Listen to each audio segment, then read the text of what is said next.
All right, happy Monday. Welcome What's to up, people? A Soccer Fan Walks Into a Bar.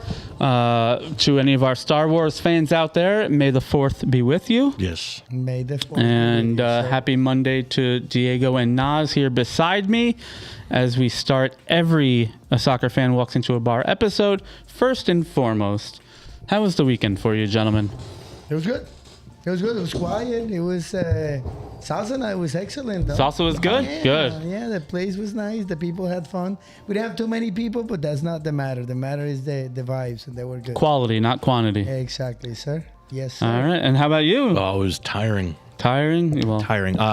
I left it with a joke when I dropped Sadie off. Was how does it feel having your boyfriend be my new best friend? he was nice. I Yeah, you it know, was a good man. obviously that was a short introduction. Yeah. But yeah, No. he helped out with the camera. It was, Polite, helpful. That's all you need. Found out he likes Star Wars. oh, does he? likes Well, there you go. May the Flash, 4th be with baseball. him. Yeah, Yeah. that's good. There is a lot I of fun. have never seen a single Star Wars. Wow. You're lying. I'm not. I swear. Stop lying. But it's gotten to the point now where like I can't just start now at 40. Like, course you can. I know. I'm done. Of course you can. No, I'm not. Always. Dude, I can't even watch. Listen, there's only 6 movies. I can't There's only even, 6 movies that you need to Yeah. watch. I thought there were 9.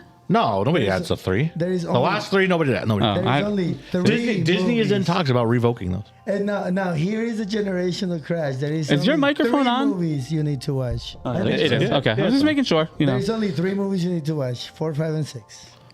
Those are actually The the middle first 3, right? Correct. Yeah. The Okay. original 3.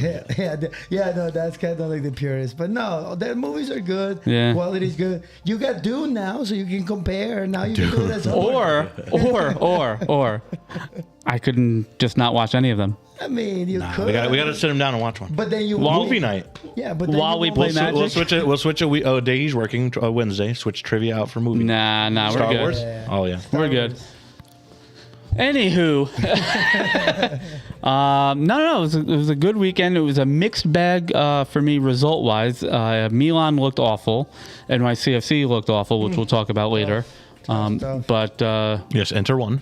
Inter, They are the first. congratulations to Inter Milan And Porto. Porto. That was Porto's yeah, also- yep. yeah. AVB takes the pebble from his mentor's hand, Jose Mourinho, Yes, at sir. Benfica, and he does. So Porto won the league over Benfica. Benfica undefeated though, still in the league. Oddly Yeah, enough, I read it An down. invincible season with no win. Did not win the league. To you and Arsenal, the draws came back to bite them. I think they have like 10 or 11 draws. Yeah. But honestly, all around, an incredible weekend of soccer. Yes. Not just the Premier League, domestically, across the other leagues. We've got another big week coming up. So let's jump right into it. Match day 35 in the books. Amazing. The light at the end of the tunnel is here. Yep. Oh, Three- can it just end already? 3 yeah. It's been so long. Stop the count. I don't even care about the count. It's so long. All right. So this week started on a Friday. We had a Friday match here, Leeds and Burnley. Leeds with a 3-1 victory. Goes from Stoch, Okafor, and DCL before Chuana in the 71st minute brought one back for Burnley. And let's see, that leaves Leeds almost completely safe. They just need to gather up maybe 1 or 2 more points from the remaining 3 matches. They are. And everybody needs to win them out. Pretty Oh much. yeah. But listen, I have honestly, I can't remember the last time I've seen so many wins from the bottom of the table here. Yep. It's like they all realize at the same time, like, all right, They we better. shared a video of the big man of Forest, the owner, walking through the Forest fans after their win. All confident, like he wasn't an asshole. Like Yeah. four I mean, weeks they ago. they won. No way. They've had a great few fixtures lately, but Victory cures so all good for else. Leeds there. Doesn't matter.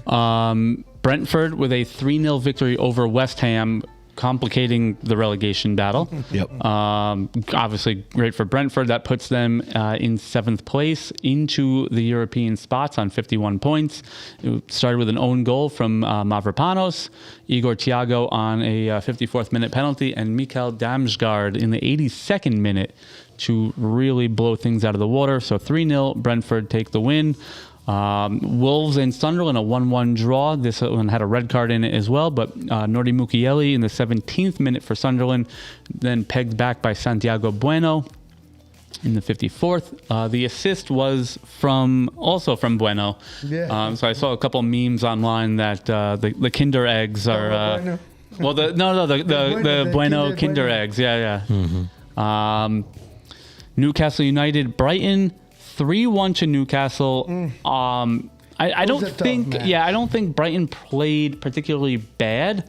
They had a couple of mistakes, and to their credit, Newcastle was absolutely clinical because even the mistakes, there was still a lot of work left to do. Yeah. No, but they capitalized on every single one of those chances. I mean, that first goal with Verbruggen slipping, outside of the box, there was still a ton of work, on that service to get it into the box, to find his forward, and Osula heads it in.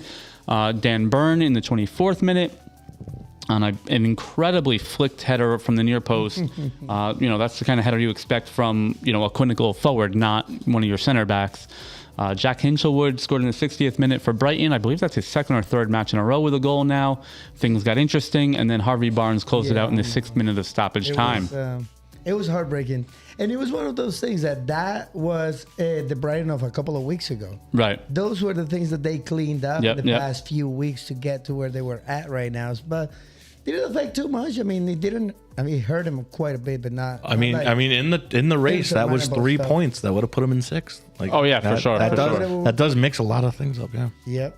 But yeah, I mean, they just gotta clean up, finish strong. Hopefully, Brentford will falter a little bit. And sneak themselves in. What I will say is Brighton still, essentially have it all to play for. Yep. Definitely. If Manchester City win the FA Cup, they would, as it stands right now, still be in Europe. Yep. So, they do, while they need some help above them, if they want to advance to the higher tournaments, they do control their own destiny, at least in that sense. No, absolutely. And that would be a win if they get through any tournament in Europe. That would be beautiful for them. For sure. They did make the Europa League in the 23-24 season. That is their only European tournament in their history. So the late game on Saturday was Arsenal-Fulham, a London derby. We, all three of us talked about this last week and Saturday morning as kind of a potential trap game. This is a London derby. Fulham always seems to be, they're, in my eyes, pretty unpredictable as it is, but they always seem to bring their A game up against Arsenal, rather. And to be honest, they did. The result doesn't really talk a lot about what the other team did. They actually played decently. It's just the difference one player makes. Coming back into a lineup made a huge difference in this game. He was connecting everybody. Gyökeres was playing with a brand new Gyökeres, it was incredible. He got his girlfriend back. That's what happened. Hey. Listen, the jokes were out there. What would have happened if Saka and Gyökeres didn't hate each other in the early season? Right. Where was the link-up play then? That's when you actually think a little bit of the truth on that joke. It's like, what if they really did? Yeah, Saka to Gyökeres to Saka in the first two. Right. Beautiful. No, and then Trossard finally dusting himself off with that assist. Well, again, it's just one player. One player changed an entire dynamic. So 3-0. The one player I think was Lewis Skelly. Because they put him in that mid role, and he looked like prime Partey. Yeah. I was like, that's insane. Cause and effect of these changes, small little chain effect changes. They've always said that there's always one or two players that for some reason Arteta wants to use somewhere else. And they never get to play in their prime spot. And they tend to Mikel Merino. To be fair, that was out of necessity. But yes, but that's also benefited them. Right. I'm talking about stuff that didn't benefit them, and then they finally put Skelly back in his original position. Yeah. And he did great. No, he did do well. So Victor Gyökeres in the 9th minute, Bukayo Saka in the 40th, and then Gyökeres again in the 4th minute of first half stoppage time. And this was exactly what Arsenal needed. I'm not buying into it because they still have a long season, including a second leg of semifinal and potentially a Champions League final. We still have West Ham away, who's now in relegation and will be fighting to get out of there. And another, like you said, another London derby. But there were shouts from some pundits wondering why they took their foot off the gas a little bit in the second half. Listen, you got multiple goals. Yep.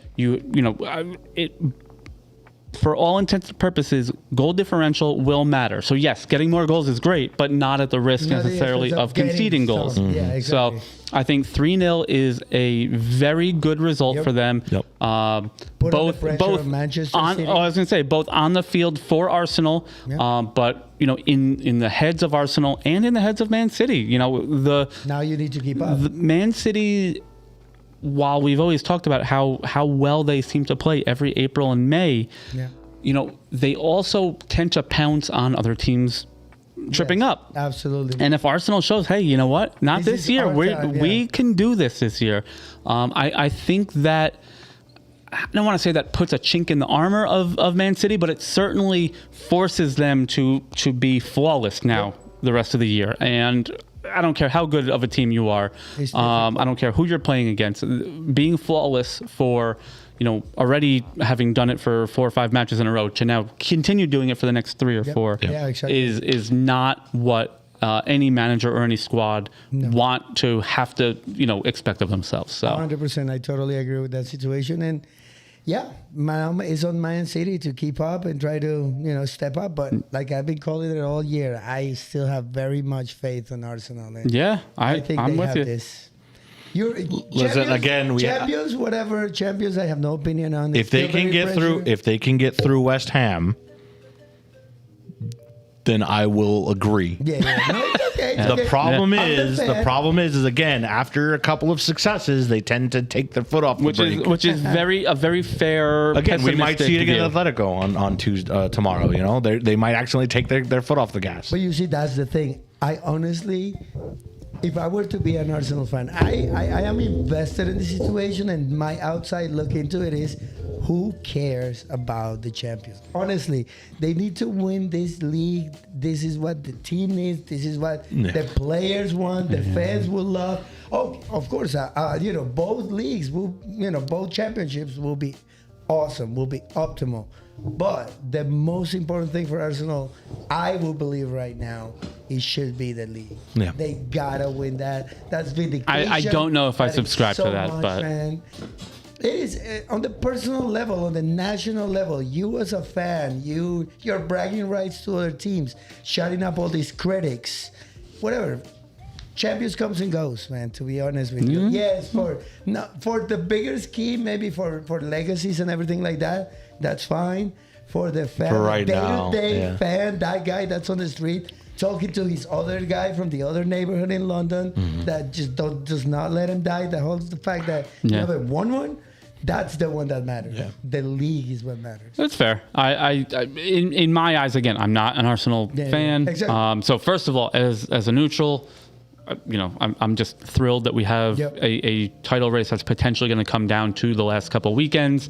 But as a non-Arsenal fan, that doesn't mix it up with other Arsenal, supporters week in, week out, other than Nas here. They've won the league before. What they haven't won is Champions League. Yeah. They were very close. They lost in the final. But to me, the opportunity to win that European title as opposed to the domestic title that you've never won before takes precedent. But again, I'm not an Arsenal fan, so I like I said, I'm not in the trenches with all these guys. Well, that's the other thing too, is Arsenal's also never won it. So would it be nice to see us win it? Yes. However, if we don't, it's been amazing to see them go back-to-back semifinals. That's fair. Again, and you got to also think about it. If they made the final, this is only their second ever time making a Champions League final.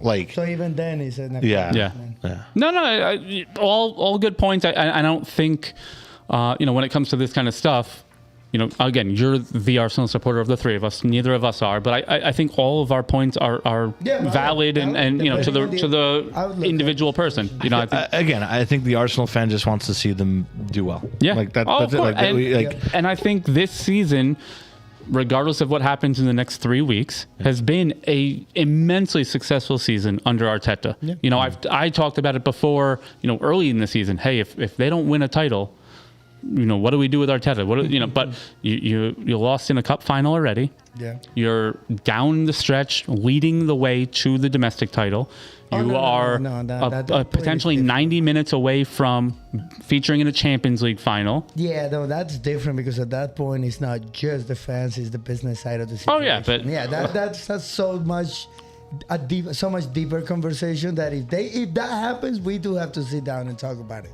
Yeah. Otherwise, it's just an unfathomable situation. I don't think. Let's see. All right, moving elsewhere. The early kickoff on Sunday. AFC Bournemouth hosting Crystal Palace on the South Coast. Jefferson Lerma, former Bournemouth player, got things kicked off with a 10th minute own goal. I wasn't really happy about it, though. No, because he's Colombian. My boy is screwing us over. Like, come on, what the hell? Junior Krupi scored a 32nd minute penalty. Borderline call, I would say, but the goalkeeper makes contact with the Bournemouth player. By letter of the law, it's a penalty. It was one of those similar to the Arsenal non-penalty call, where I think whatever the call was on the field, there's not enough to change the mind of the VAR, so to speak. So if they didn't call a penalty on the field, I don't think there's ever a penalty, given. But at any rate, young Brazilian Ryan also in the 77th minute. So both teenagers scored, and Junior Krupi has now tied the Premier League record for most goals by a teenager in your debut season with 12 goals this year. So, really? Yes.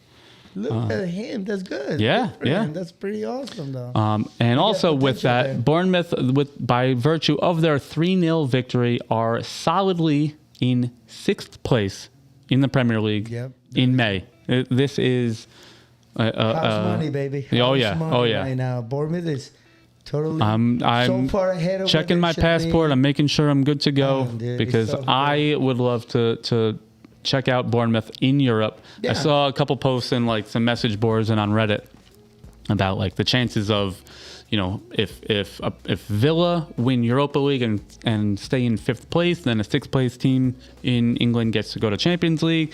And everyone in the board was like, oh, it's very convoluted, but I can't wait to whoop up on Bayern Munich next year. And I'm like, all right, that's the confidence I like. Yeah, that's the dreams right there. No, honestly, even if they don't stay, they falter, let's say 1, and they go to conferences or something. Yeah.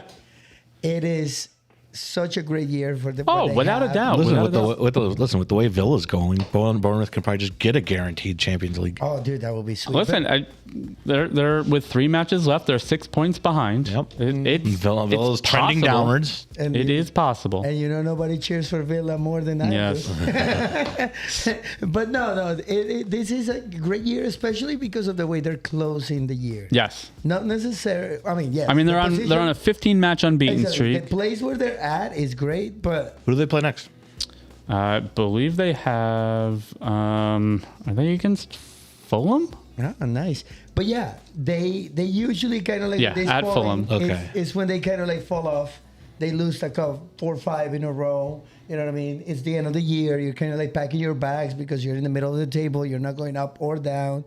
Not this time. Yeah. Well, listen, all eyes on that second game. Right. Because you have Fulham, who a lot of the pundits, I know Diego said, they showed fairly well. A lot of the pundits were very displeased with their second half display and just complete lack of effort. It looks like a lot of Fulham players are kind of mentally on the beach already. Oh, yeah.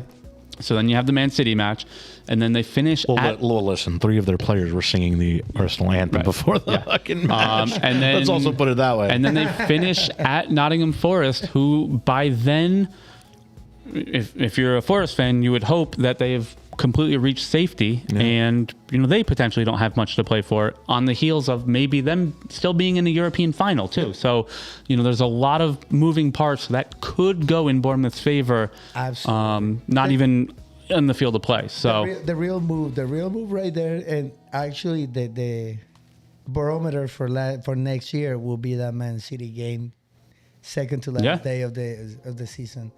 That is the one that you say, all right, how committed we are.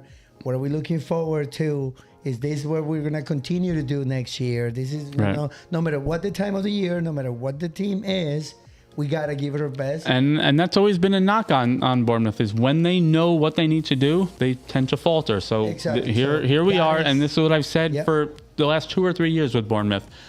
All you can ask for is having everything out in front of you and you able to control the destiny. Here we are. They have it. Can they capitalize on it? This is the next step, yes. And is this the one to be taken this year, or are we going to wait another year for it? I'm fine with it. You know what I mean? I'm fine because, again, this is all house money. This is all way ahead of schedule, ahead of pace. I know Mr. Foley will like to be champions right now, but that's just not the reality of things. But, it's either now or next year, but this is just a great year. We're going to cherish it. We're going to love it. And we're going to get ready. Hopefully, we don't sell too many people. I think if they make Europe, I think they're able to keep most of the squad together. That's the big thing. Senesi, I think, regardless, is gone. He doesn't seem to want to renew his contract. But other than that, I mean, there's... Kluivert was rumored to be leaving. He's had so many injury issues this year that I think any of those offers would have kind of dried up by now. Yep. I see some rumors every now and then with Tyler Adams going to United or Chelsea. Sure. I personally think that Tyler Adams, both in terms of playing style and importance to the squad, Bournemouth is the spot for him to be. He's much better. Chelsea, Man U, there's no guarantee of playing time. Obviously, these guys always bet on themselves, but there's no guarantee of playing time there.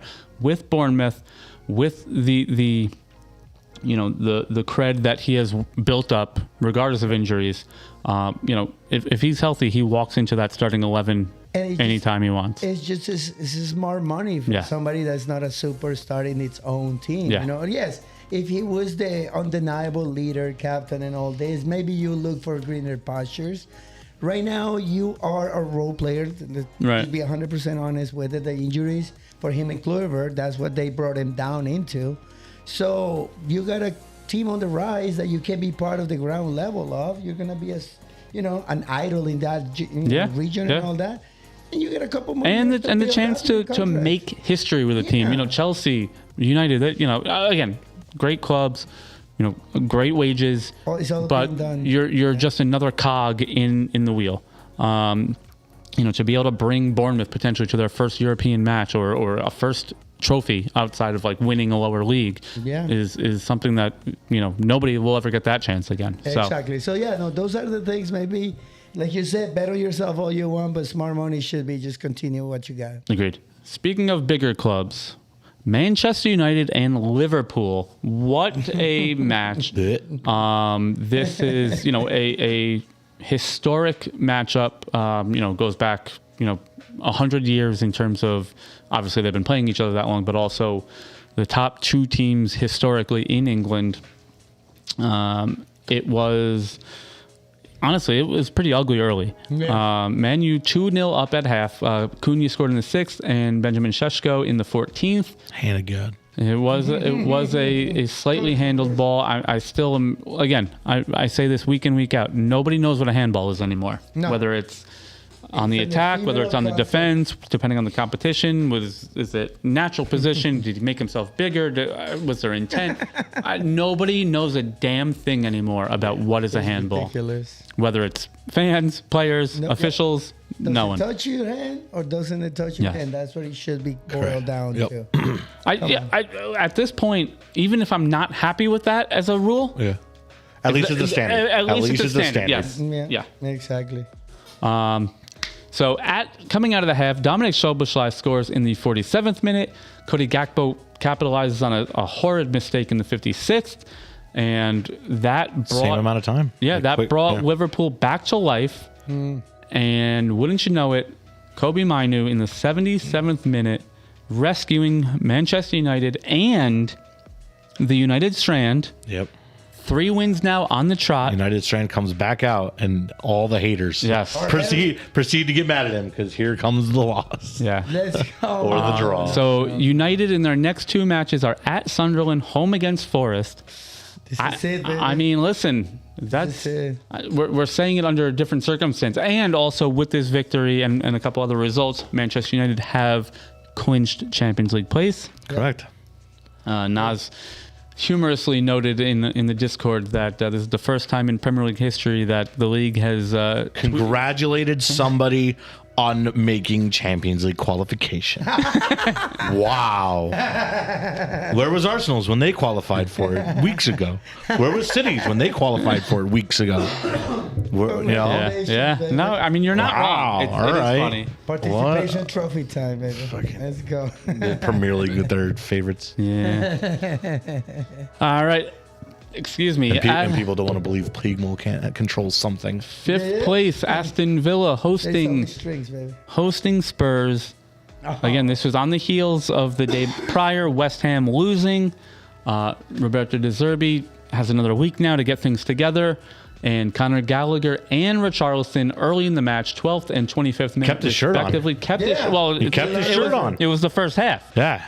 He kept his shirt on. That's why they won. So Spurs up 2-0 at that point. Emi Buendia in the 6th minute of second half stoppage time for Villa. But Spurs win and are at the moment safe.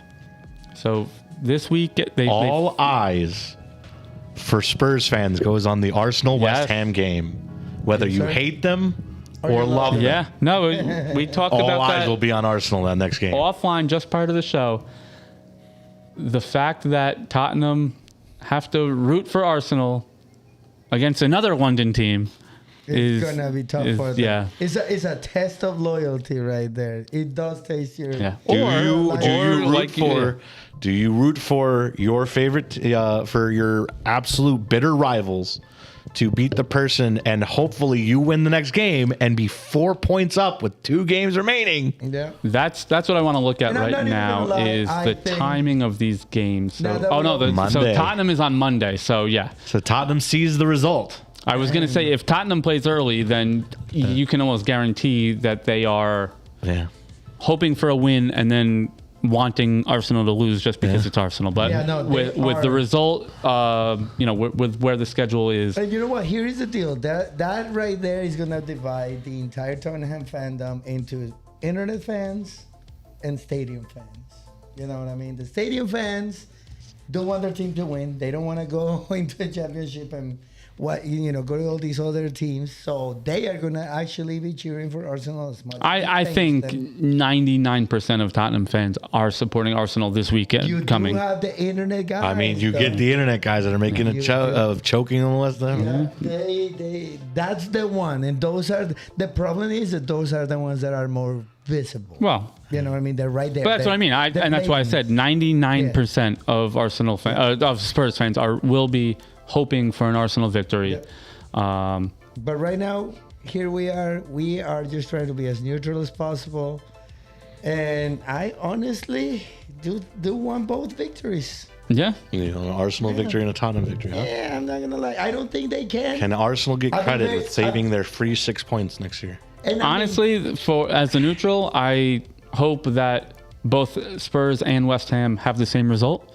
Just, again, to make it drama to the end. Very last Both game, losses. Exactly. That's it. Both losses. That's what I mean. Losses, So no that's what I mean. ties, I want them losses. both to have the same result, whether it's Tottenham and West Ham winning, Tottenham and West Ham losing, Tottenham and West Ham drawing. I both want that. No wins, just losses.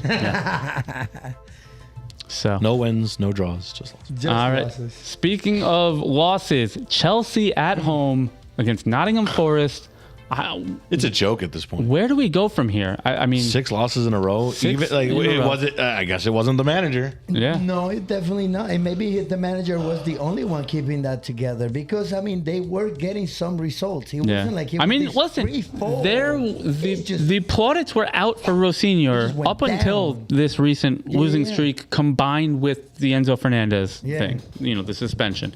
But before that, it was, yes, he's young, he's got some things to learn, but he's really got something going here. Yeah. And whether it's Bluco or Rosinho himself or the players, the rug came out from under. Absolutely. And this losing streak, and now chaos. Yep.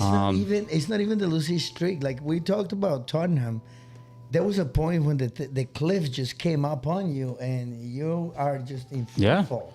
It's just the attitude. Cucurella, which is like, the new school. Well, there's already rumors now of Cucurella potentially going to Barcelona or somewhere in Spain this summer. He doesn't look as invested as he always does because he's not like his intensity ever goes down. Right now, he's just Red Black. Pedestrian for the city. Red Black, what's going on? Hey, brother. So Red Black says, I don't really have any relationships with Arsenal fans here, but in the internet, my algorithm gives me a lot of delusional Arsenal fans. I'd like to disagree with Arsenal fans when somebody says that Dauman is better than 2012 Messi.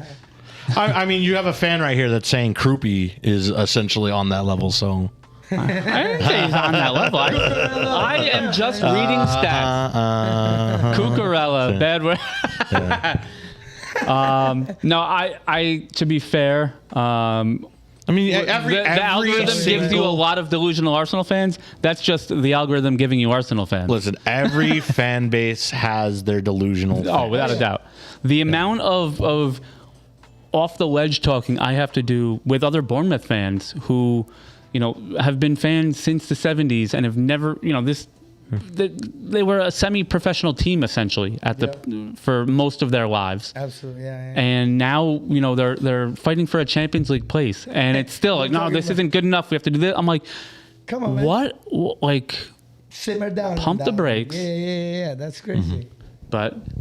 Sorry, Red Black. It was the first name that came to my head. My apologies. Cucurella? No, I think the other issue with like Arsenal fans too is that they have their official voices, right? There's 2 or 3 channels that Arsenal has that are very loud.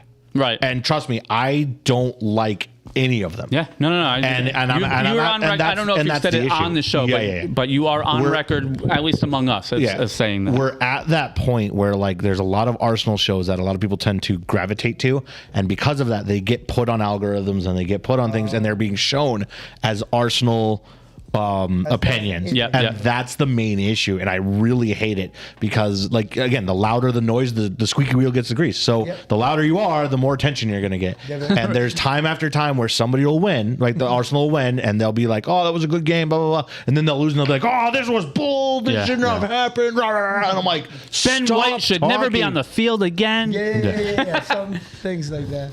Red Black says, okay, that's fair. I'm delusional as well. I say that Dortmund wins the Bundesliga. That's a crazy call. I mean, listen, Munich wins it 9 out of 10 times, but right? Again, to be fair to Red Black, that's what being a fan is. You are delusional. Exactly. I mean, just like he thinks Milan's going to win again next year. Just the Enter version. Shut your mouth when you're talking to me. No. To be fair, that is the reason. I'm glad that Milan is on the cusp of being back in Europe again, but they do not belong in the title conversation right now, especially with the way they've been playing lately the last few months. It's been absolutely terrible. I like to think that I am... Because Modric kind of like... Well, he broke his face. Did he? Yes. He broke his cheekbone in 2 places. Yeah. So maybe that's off a header, right? But they are hopeful that he'll be back, at least for Croatia fans, for the World Cup. Speaking of broken face, did you guys see that collision? Yeah. The Chelsea collision? No? Okay, hold on. I'm going to show it to him. NSFW. Oh yeah. Oh no. I mean, it's fine. It's fine. It's not crazy, but hey, I mean, listen, Red Black. This is why, man. Take care. This is why. Helmet to helmet in the NFL is not allowed. Well, while you're going on that, continue. So Forest goals from Iwaniwi in the second. Igor Jesus, a 15th minute penalty, and Iwaniwi again in the 52nd. Joao Pedro with a 93rd minute goal.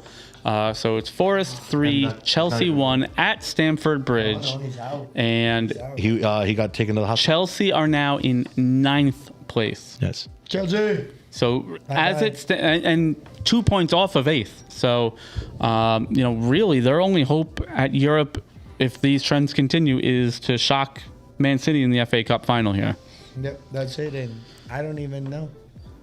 I don't know what's going to happen. Yeah, I mean, so for those of that don't know, what I just showed Diego is essentially one of the new 18-year-olds from Chelsea was in his debut match, went up for a contested header, and essentially went head-to-head with a Forest player. Both players went down. The Chelsea player went down heavily to the point where his head hit the ground first. Yeah. He was knocked out and had to be essentially carted off. Yeah. Like it was the thing was, it wasn't like it was forehead versus your temple. Yeah. You know what I mean? And those kinds of situations are just crazy. But it is really difficult because that is a soccer just thing that happens. All right, I gotta get closer. I'm like off like, the screen here. Hopefully he's gonna be okay. And he notices 40 minutes into. Well, usually I'm leaning forward, but Yes. when I lean back, I'm. But yeah, no, this is a situation like you were saying. Helmet to helmet in football, it's not allowed. It's impossible to stop every single one. Oh yeah, it's sometimes it's just a freak incident. Yeah. Yeah. You know, that's when you, us as soccer players, know better. That's what I always argue with football. The reason why there is all the concussions is because you use a helmet. You wear a helmet. No, there You have feel been a little studies more and confident. theories of like if they don't allow helmets, would it limit the head injuries, concussions, etc. So. Yeah. So it's one of those situations. It sucks because he's a young boy. That's what really kills me about that. In his debut match. Yeah. First, imagine the career of this man after that. Well, time will tell. A tough situation, but best wishes to him. Yeah. It sucks. It sucks for Chelsea too.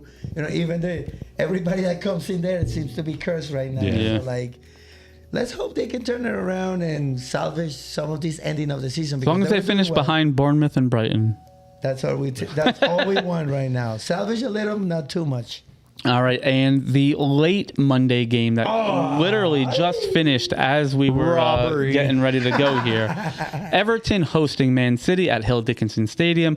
Overall was a fantastic match. It had a little bit of everything. 3-3 final. Jeremy Doku in the 43rd.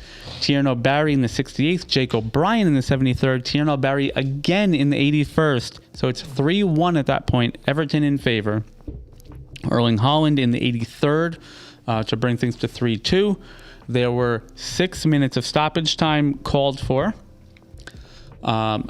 Everton, to the referee's credit, did make subs in the stoppage time. So in the 97th minute, Jeremy Doku's goal, which for me was awful defending. Yep. He could have started a campfire, roasted a marshmallow, and still picked up the ball and dribbled. I mean, I looked at it. I looked at it. He did have a wave of blue in front of him. But that wave was to his 5 to 6 yards back. To his credit, his ball was lofted well enough. It was a fantastic. No one was getting it. The strike was absolutely fantastic. Trust me, any lower, and that's hitting one of the 12 blues in front of him. My argument with that, I agree with Aaron, and I agree with Dave. There was a wall. It was too far. Yeah, I think they got stuck with so, and it has happened to me when I play myself. I do a lot of amateur tournaments, but as a player, when you're playing a better team than yours, in the last very few seconds, the better team pushes, you kind of not freeze, but you are more conservative. No, yeah, it's a natural ebb and flow of. You don't want to sell out at the end because you are having a chance to do the unthinkable at that point type deal. You are like, oh my God, this is it. I got this. Yeah. I don't want to be the one who fucks it up. My apologies, everybody. But that's just the only word that you can use at that moment. So you were a little hesitant. And then the other guy, the guy from the better team, technically, quote unquote, is the one that takes those chances. He's the one that has that little bit of extra confidence to be like, I can put it on that angle. Yeah. Like you said, Aaron, that goal, shot was ridiculous. Oh, it was flawless. I think in summary, it was a great finish from Doku. I think I think Everton, the Everton defense there needs to make it more difficult for Doku to get the shot off. It was a moment. Like I said, great finish, great goal. You'd like to have seen a little bit more pressure on the shot itself, but here we are. Next year, Everton will rush that shot. Yeah. Because they've been there before, and those are lessons you learn, and those are the things. And all things considered, yes, Arsenal fans and Everton fans obviously as well, would have liked to have taken that 3 points in their pocket. Yep. But 1 point is better than 3 points from a Manchester City standpoint for if you're Arsenal. So, the fact that they didn't get all three there. Even for Everton, 1 point is better than 3 points. Sure. It's just knowing that you had it in the bag in the 97th minute, without a doubt. I mean, that's happened to Bournemouth a few times. I mean, it happens to everyone over the course of the year. Now, I always like to be the seat of the score here. I mean, it was 45 seconds after the allotted time. Yeah, but again, Everton did make a substitute during stoppage time. So deal with that what you may. Get your tinfoil hats on, take them off, whatever you want to do.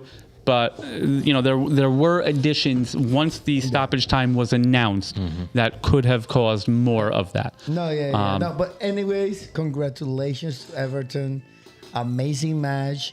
I didn't get to watch it, Dave. I trust what Dave said, but that result was unexpected. Yeah, I mean, you saw the tail end at least. Yeah, no, and just by the game description, you can see that they take that first initial hit and they absorbed it and they worked through it and they just didn't give up. I mean, the goals came all late in the second half, so they maintained a result for a while and then have the necessary grit to come back into it. So, dude, excellent match for them. Yes. One way or another. All right, so as it stands there, through 35 match days, now keep in mind Manchester City and Crystal Palace still have a game in hand.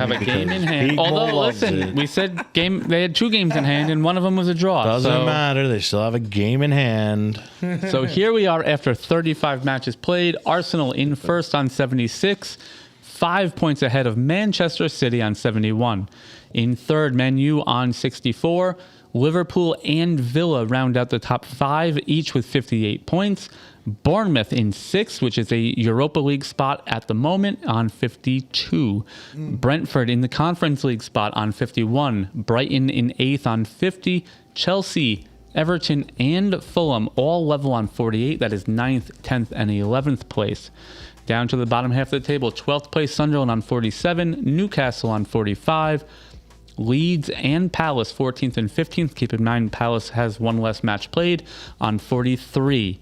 Nottingham Forest, who outside of a freak incident are also safe, in 16th on 42. And then it comes down to Tottenham. Tottenham in 17th on 37. West Ham in 18th on 36. And already relegated Burnley in 19th on 20. And Wolves in 20th on 18 points. So there you have it. 3 match weeks left, plus the Palace Man City match. Big games. And a lot left to play for just about every single team in the league. And that's all you can ask for as a fan of the game. So with that, we're going to take a quick break. We'll be right back with 100 miles to home, guys. See you soon.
All right, welcome back to A Soccer Fan Walks Into a Bar. I'm Dave. I've got Naz right next to me and Diego out on the left wing there.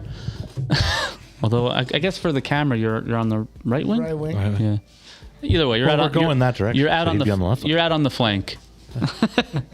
My watch is telling me I have medium stress. Thanks, guys. Hey man, that's what happens when you talk about AC Milan. Oh, yeah. His heart rate just It goes. just went up. I think we talked about that, getting the heart monitor for some of the watch Some of the party. games. Oh, yeah. that would be fun. Though. All right, here we are, 100 miles to home. Our coverage of all professional soccer, local here, New York, Northern Jersey, Connecticut. That's about it. Oh, excuse me. So we had midweek action in the U.S. Open Cup. Red Bulls hosting New York City Football Club. A comprehensive victory, 3-1 for NYCFC at Sports Illustrated Stadium. All 3 assists from Maxi Morales. Okay. Kai Truin in the 9th minute. Julian Hall, the young teenager from Red Bull, brought one back in the 14th, made things look interesting for a while. Raul Gustavo and Thiago Martins also with goals, both center backs, both Brazilian center backs, to be a little bit more specific. Okay. And NYCFC will advance to play the Columbus Crew in the U.S. Open Cup quarterfinals away from home on May 20th. That's So, gonna be and a tough match. it not only will it be a tough match, but they also play here in New York. I believe that's this weekend. So Columbus Crew are on. The Crew are at NYCFC, then Red Bull, then Philly, and then home against NYCFC again after that. Even in the MLS, we got the multiple matches with the same teams. Yeah. Back to back. Hey. We do everything to be like England. So. All right, so that did it for the midweek stuff. On the weekend, Red Bulls hosting FC Dallas. Goals from Peter Musa and Sam Sarver in the second half, and FC Dallas comes away with 3 points in that one. They did not look great, did the Red Bulls. Not at all. That was a tough Despite match. it being a young team, pressure is starting to mount a little bit on new manager Michael Bradley. You As think for so? I mean, I just saw the players. And we've been watching, we've been at the stadium, we've been watching a few games. This one, they look flat-footed. I think the biggest problem that Red Bull is starting to have now is, from a fan standpoint, is it's now like just indifference. Just a lack of caring from the fan base, because they're upset that upper management isn't doing anything. They're happy to just have this, whatever is happening is whatever happening. happens. Okay. So there is that. On the other side of the Hudson River, NYCFC hosted DC United. This was at Citi Field in Queens. Very windy day. I was out there. I had my winter hat on. But a brace from Luis Muntianu. 29th minute goal off of a long throw-in, terrible defending, and then in my opinion, dubious penalty call in the 75th minute. If it was one of those calls. If the referee called it or not called it, it would have been. Yeah, I was Either way. I was shocked that the VAR did not at least call them over to take That's a look. One thing, but they didn't look at it. but it is what it is. NYCFC did not look good either, and the struggles continue for. Wow. My apologies. My youngest daughter had me up at 3 a.m. and I have not gone to sleep yet. So Pharaoh. I am running on fumes here. Maybe I'll get a Mountain Dew upstairs later. So yeah, both NYCFC and Red Bulls take the loss. Yeah, it was not a good weekend for No. New York soccer. No. Both of them were tough to watch. So with that, that puts NYCFC in 9th place and Red Bulls in 11th. So Red Bulls are on 12 look where points. Philly's at. And what's that? So look where Philly's at. I know. Dead last. Dead last. NYCFC on 12 points. If the playoffs were to begin today, they would be in that play-in game rather. Nashville remains red hot, as Luckily, they still does got a bunch of games left. as does San Jose and Vancouver out west. San Jose under Bruce Arena has been just lighting it up. And Vancouver, again, on the heels of winning the Western Conference last year. I saw a photo of them taking Vancouver's name off the the stadium? stadium Yeah. because they're going to use it. Yeah, for the I mean, they're World doing it at MetLife also. So Yes. all the stadiums. Because you can't have those advertisements. The only exception, I believe, Mercedes-Benz Stadium in Atlanta has gotten some sort of permission just because it is so, the way the structure is or whatever it is, it's so cost prohibitive. There will be one spot. I don't know if it's the physical Mercedes logo or just the text of that. I think it's the logo that gets made when the things come out. Because it's a retractable dome. That's correct. That's exactly the retractable dome cannot be removed. Right. So, that will. But I can almost guarantee FIFA will make sure there's no aerial shots of the stadium. Absolutely. Unless they get money from Mercedes. So no money, no advertising. There you go. Have you heard that before? Just follow the money. Going back to Jersey here, NWSL action. Gotham hosting Racing Louisville, and Gotham gets another win. I believe that's the second straight for them. And they're starting to look a little bit alive here. A 1-0 victory. Jaden Shaw in the 16th minute with a goal.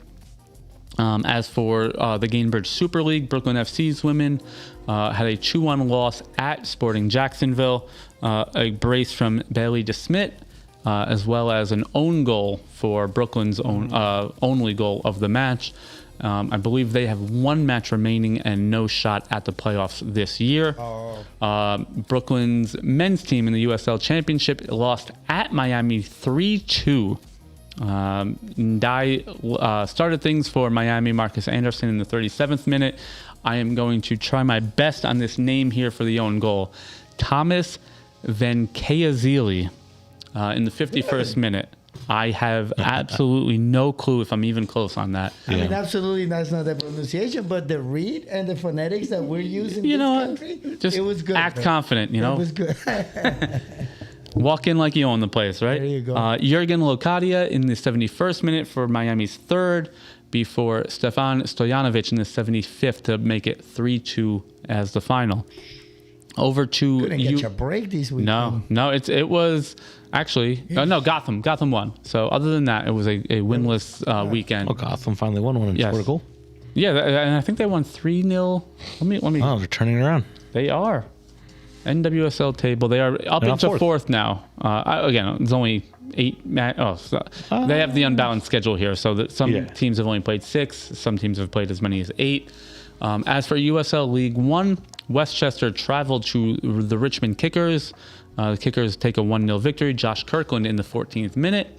And then Portland Hearts of Pine hosting New York Cosmos. And that was a 3-1 victory for Portland. The goals were in the 10th minute, JT Kamara. And I actually looked through this in depth. JT Kamara in the 10th, assisted by Ali Wright. Ali Wright in the 18th minute, assisted by JT Kamara. Ali Wright in the 49th minute, assisted by JT Kamara, before a Sebastian Guenzati goal in the 83rd minute. Not assisted by JT. No. Wouldn't that be something? Dude, that's a hell of a duo right there. I know. From the looks of it, huh? Nice. I mean, Portland Hearts of Pine is a very good squad within USL League One. So I'm going to steal the Van Hammer from the behind you. Being away from home at Portland, losing 3-1 is not the worst thing in the world. Obviously, you want to grab points wherever you can. Yep. But not in the cards for the Cosmos this weekend. Yeah. But what's on tap? What a week we have. The return of Champions League, the return of CONCACAF Champions Cup, the return of Europa and Conference League. We have a big weekend Saturday as well as Sunday. And on top of it all, it's Mother's Day. So starting tomorrow for Cinco de Mayo as well, 3 p.m. Arsenal hosting Atletico Madrid. This is the second leg of the semifinal. It is all level at 1-1 after the first leg. That is a 3 p.m. kickoff. We will not be having that match on here. The tap room is closed on Tuesday. Later on in the evening, though, if you are a CONCACAF fan, Tigres hosting Nashville SC in their second leg. Tigres do take a 1-0 lead back to Mexico. It's going to be tough. Yeah. Oh, yeah. In that stadium, El Tuca. Yeah, I agree. Tough. It's going to be a great match, though. Then rolling. Yeah. Rolling into Wednesday, 3 p.m. We will be opening early for this one. Bayern Munich hosting PSG. This is also a second leg. PSG winning that wild 5-4 match in the first leg. And listen, for a neutral, I hope we have another 9 goals in this game. I want more and more and more. I think it's just going to be. It was absolute cinema on Tuesday. Blink and you missed a pair of goals. Yeah, I'll say. 5-4 again? No, Yeah. 4-3. 4-3. 2 Lucho goals. All right, but who's winning 4-3? I don't know. I'm not gonna lie. I honestly don't know. Then later in the evening, the other CONCACAF Champions Cup semifinal, Toluca hosting LAFC. LAFC did win their home match 2-1 in the first leg of this, so they go down to Mexico with a lead to protect. And also keep in mind, in CONCACAF Champions Cup, away goals still is a factor. Oh. So if LAFC lose 1-0, then Toluca would advance. Oh. So again, keep that in mind. It does not apply in the UEFA competitions, but in CONCACAF, away goals is still a rule. So, it's certainly something to keep track of. Then Thursday, we have UEFA Europa League and Conference League. I kind of picked apart. Obviously, we do a lot of English coverage here. So Aston Villa hosting Nottingham Forest at 3 p.m. Forest did win the first leg 1-0. That was at City Ground. This one will be at Aston Villa's Villa Park. And as they look to turn that around, and Unai Emery looks to get to another Europa League final. I think this would be his fifth or sixth Europa League final. Let's see. Also at 3 p.m. in the Conference League, we have Crystal Palace hosting Shakhtar Donetsk. This is at Crystal Palace. They had a 3-1 victory in the first leg, so should be a relatively comfortable result there. So looking back, Unai Emery has won the Europa League 3 times. He did it consecutively with Sevilla, 13-14, 14-15, and 15-16. He was a runner-up of it with Arsenal and then won it with Villarreal in 2020-2021 season. So this would be his 6th Europa League final. Mr. Europa. Mr. Europa League. He is the Carletto Ancelotti of Europa League. All right, then we roll into the weekend, and what a weekend it will be. 7:30 a.m. kickoff. We will not be open for this, but the 3 of us will certainly be hanging out, listening to it and watching it while we do our pour over. Liverpool hosting Chelsea. Chelsea can do nothing right, it seems, lately, so Liverpool will be looking to pounce on that and stay above Villa in the table. Yeah. 9:30 a.m. VfB Stuttgart and Bayer Leverkusen. This is a tight match that could have Champions League implications in the table, and that's why I kind of earmarked it. I honestly think that for the first time in the entire year for Bayern, they're gonna put the B squad in, and Stuttgart actually has a chance. Bayer Leverkusen, not Bayern Munich. It was Munich. No. So Stuttgart and Leverkusen are that's actually a big one. 4th and 5th, both level on 58 points, as is Hoffenheim, it should be noted. So as it stands, Leverkusen right now are in the Champions League. Stuttgart are in Europa League. So again, that is a match that could have huge implications. Also keep in mind, in Bundesliga, they only play 34 matches. So this for them is the penultimate match. They only have 1 match after this. Yeah. So a 3-point swing there could be the end of it for either of them with their Champions League hopes. 10 a.m. we have 2 kickoffs that will be on TV here in the tap room. Brighton and Hove Albion hosting last place Wolves. Fulham hosting Bournemouth. This is, again, not counting our eggs, but figuring on maybe not a favorable result against City. You have to get everything you can from this, and then the Forest match at the end of the season. Yep. Get all these points. Yep. Speaking of City, at 12:30 they'll be hosting Brentford. With our Hudson Valley citizens in attendance for that. So a lot to play for there on Saturday. And we do not have the Arsenal match. Just let it be known. I don't even, are they're the Sunday match, right? Sunday at noon? It's Sunday, 11:30. So, I guess it's up to Diego if he wants to throw it on. You'll be here, but... It is Mother's Day. We do have a Mother's Day brunch, so any of the matches that are on on Sunday rather, will not have sound. The moms will murder us if we do that. Speaking of Sunday, though, a huge match, the Clásico. Excuse me. Barcelona hosting Real Madrid. Yep. For those of you that did not see, Real Madrid won 2-0 away from home on the weekend, delaying Barcelona's title. But now they could clinch the title against Madrid at home. So, what scenes that would be for the Blaugrana? And what scene would that be for the coach of Madrid if they lose that match? Well, I think for all intents and purposes, Arbeloa has been a dead man walking since he took in as the interim job. I'm hearing rumors of Mourinho coming back. I'm hearing, that's the strongest one. That's the strongest one that they're talking about. It should be noted that Mourinho is still under contract at Benfica through the end of next season. So I don't know what they plan on doing with that. And then money, man. Right, of course. And then a 4:30 p.m. kickoff. NYCFC is home. Not against DC United. That was the last one. Is it Charlotte? I gotta see. Or is it Columbus? I can't keep track of it. It's the Columbus match. That's right. So NYCFC home on May 10th at 4:30 against Columbus Crew. That will be the first of two matches they have in a 4-game span against Columbus, with that second one being May 20th in the U.S. Open Cup. All right, that will do it for What's on Tap. One for the road. You guys have any news and notes? I'm sure Nas has some Greek League stuff, but we'll start with... I actually do have some. Diego, what do you got for us?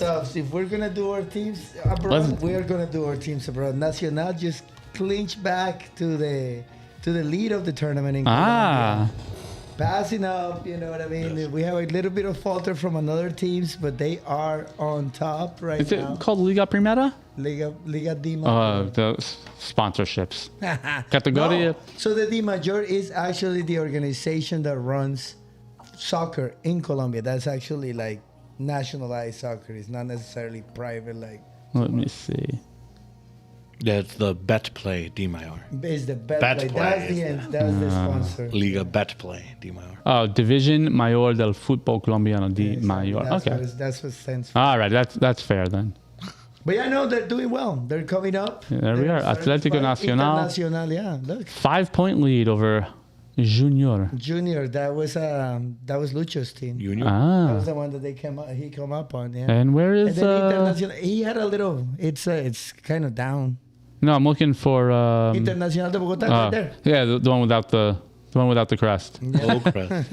All right, Nas. Well, first of all, obviously, congrats to Nacional for coming back and being atop the table. Nas, what do you got for us? Thanks to PAOK's win over Olympiacos 3-1, that puts them tied on points, 6 points behind AEK, who drew this week away to Panathinaikos. However, with 3 games remaining, they have a game at home to Panathinaikos next. So with a win and a PAOK and Olympiacos who have to play again and draw again, they can essentially clinch. So yeah, what it looks like to me is basically a single point for Athens wins the league. He's done, yeah. Nice. Or no, there's 3 games remaining. 9 points total. There's 3 games remaining. Oh, okay. I'm sorry. I thought there were only 2 matches left. No. There are 3 matches left. Got it. My apologies then. Yeah. So, but again, AEK plays Panathinaikos at home. Let's go. And then I think it's PAOK away and then Olympiacos at home. So we'll Luka see. Jovic leading AEK Athens with 16 goals. Yep. All right. My one for the road. I'll take things back here domestically.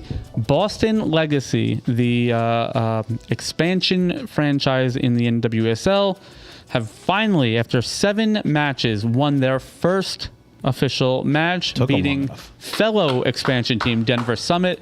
It was a 3-2 victory, and the Boston scored in stoppage time to get that 3rd goal and the game winner. So kudos to Boston. For every single one of those people right now. You're rooting for Boston? You guys are New York fans. No, I'm not rooting for Boston. No, I feel you're New York fans, and you're rooting for Boston. I'm glad to see, expansion teams historically are terrible. So. I have no loyalty with it. How many games has it been? 7. 7. Took them 7 games. Winning that one match, and just objectively speaking, as a team, could have been 6, but no, it was 7. Oh God, get out of here. On that note, let's go. Thank you guys for watching. Thank you for listening. Please give us a like, follow, and share on Apple Podcasts and on Spotify if you're just listening. If you're watching, Twitch and YouTube. Make sure you find us on Instagram, Facebook, jump into our Discord or our relatively new TikTok. Check him out. Yeah, I am releasing a new video every single day up until the World Cup kicks off. 48 nations, global face 48 days. Yes. I'm learning new. I can't remember if it was tonight or tomorrow's. I think it's tonight's. It is Haiti, and I greet everyone in Creole. Let's go. So yeah. Yeah, it's been fun learning. You're educating yourself, my guy. Listen, you guys know me. I am kind of a stats and fact nerd, especially when it comes to soccer. And the some of the stuff that I'm learning by going into the weeds with a lot of this stuff is it's great. It's fun for me. Obviously, I'm doing it. He's got to dig out the facts. Yes, yes. And that for him is heaven. I love it. So, all that has been great. So make sure you keep watching, keep sharing, help us grow this wonderful community. And then we also, I don't know if we've officially announced it as a whole yet, but we will be doing a large-scale block party for the U.S. opener against Paraguay. Especially in that kind Oh, the opener. Okay. Yeah. I thought, what about the final two? Well, Okay. but first things first. Opener. So June 12th, we open the doors at 4:00, but Colding Street will be closed down for a street festival. We have some food and drink coming. We have an outdoor screen. We have entertainment for kids and adults alike. Kickoff for we might even open early because there's a 3 p.m. game. Canada's playing, Friday. So it is a Friday night. Yeah. So U.S. kicks off at 9 p.m. out in California. So do bring your street shoes. Arrive early, stay late. Your Sambas? Your Sambas. The Wombas? The Wombas. You said you need a new pair of Wombas. I do. So he's in the flip-flops. Nobody knows I'm wearing sandals right now because my Wombas died. Oh boy, we got a flat tire. So just to piss Dave off, I'm gonna buy a new pair and wear it every day again. All right. Well, thank you guys so much. We will see you up here in the tap room for our watch parties or Saturday morning for the pour over. One new thing I learned to remind our people for. Don't forget to turn the notifications on. Oh, yes. When we're coming our out. go live notifications. I learned that the other day. Yeah. That's a good point. Yes, sir. Please and thank you. Yes. Thank you. There you go. All right. We'll see you soon, guys. Be good.